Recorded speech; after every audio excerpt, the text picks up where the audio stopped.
नमस्कार। कक्षा 9 के कंप्यूटर विषय के साथ अगले भाग में हम लोग लेके आए हैं तीसरी पीढ़ी।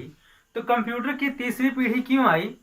जाहिर सी बात है कि हर एक पीढ़ी या हर एक कंप्यूटर निरंतर सुधार मांगता है, या ये कह सकते हैं कि कोई भी ऐसी संसार में कोई चीज नहीं है जिसमें सुधार होने की संभावना ना हो।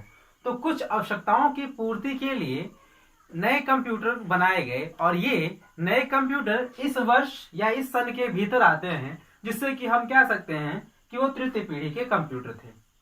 तो शुरू करते हैं इसी छोटे से इंट्रोडक्शन के साथ। तृतीय पीढ़ी के कंप्यूटर का जो वर्ष है वो माना जाता है 1964 से 1971। एक बार पुनः, तृतीय पीढ़ी का प्रारंभ माना जाता है 1964 से 1971।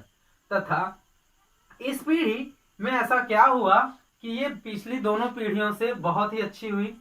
सर्वप्रथम, कोई भी चीज अच्छी इसलिए कही जाती है क्योंकि वो अच्छे रूप से वर्क कर रही होती है तथा वो बहुत ही उपयुक्त आउटपुट प्रदान कर रही होती है। तो इस आउटपुट और इस आवश्यकता को ध्यान में रखते हुए आगे बढ़ते हैं। इस पीढ़ी में ट्रांजिस्टर के स्थान पर एकीकृत सर्किट, एक बार पुनः, इस पीढ़ी में ट्रांजिस्टर के स्थान पर एकीकृत सर्किट का प्रयोग किया गया। अब एकीकृत सर्किट क्या है? आप लोगों ने घर में देखे होंगे, एक ब्लैक सी चिप होती है जिसमें बहुत सारी लेग्स, टांगे निकली होती हैं।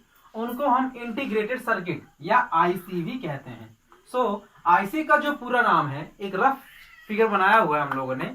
आईसी का पूरा नाम है इंटीग्रेटेड सर्किट, अर्थात बहुत सारे ट्रांजिस्टर के स्थान पर केवल एक एकीकृत सर्किट का प्रयोग किया जाता है। अब थोड़ा सा एक्स्ट्रा नॉलेज यह है कि एकीकृत सर्किट में जितनी भी टांगे होती हैं, वो टांगे कहीं न कहीं एक प्रकार से इनपुट लेने के लिए और दूसरी तरफ से आउटपुट देने के लिए उपयोग की जाती हैं। तो जब बहुत सारे ट्रांजिस्टर के स्थान पर एक एकीकृत सर्किट या एक इंटीग्रेटेड सर्किट उपयोग की जाएगी, तो उस पीढ़ी का कंप्यूटर स्वतः आकार में छोटा हो जाएगा, बिजली की खपत कम करेगा, गर्मी बहुत कम उत्पन्न करेगा तथा उनकी स्पीड और विश्वसनीयता दोनों की दोनों बहुत अच्छी हो जाएंगी। यूं कहें कि वो बढ़ जाएंगी। तथा वो इतने हल्के हो गए थे, इस पीढ़ी के कंप्यूटर इतने हल्के हो गए थे कि वो पोर्टेबल हो गए थे। What is the exactly meaning of portable? A portable words mean are things that can be carried with us. हम ऐसी चीजों को जो एक स्थान से दूसरे स्थान तक ला या ले जा सके, उनको पोर्टेबल कहा जाता है। एक स्थान से दूसरे स्थान तक लाना और ले जाना, अगर ऐसी सुविधा मिले तो उसे हम कहते हैं पोर्टेबल। ओके, तो ये पीढ़ी, इस पीढ़ी के कंप्यूटर पोर्टेबल थे, साथ में रख रखाव में बहुत आसान थे। ये सारा चीजें हो पाई एक इंटीग्रेटेड सर्किट से, क्योंकि उसने आकार में बहुत परिवर्तन, बहुत छोटा कर दिया था। देन नेक्स्ट है, इनमें उच्च स्तरीय भाषा का प्रयोग हुआ। उच्च स्तरीय भाषा का प्रयोग मतलब आप लोगों ने पिछली पीढ़ी के कंप्यूटर में देखा था, कुछ लैंग्वेज का प्रयोग हुआ था।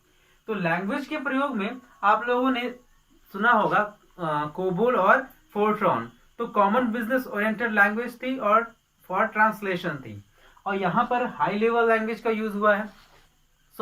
हाई लेवल लैंग्वेज क्या होती हैं? वे सभी भाषाएं जो इंसानों के समझ में ना आए और कंप्यूटर के समझ में ना आए, उन्हें हाई लेवल लैंग्वेज कहते हैं।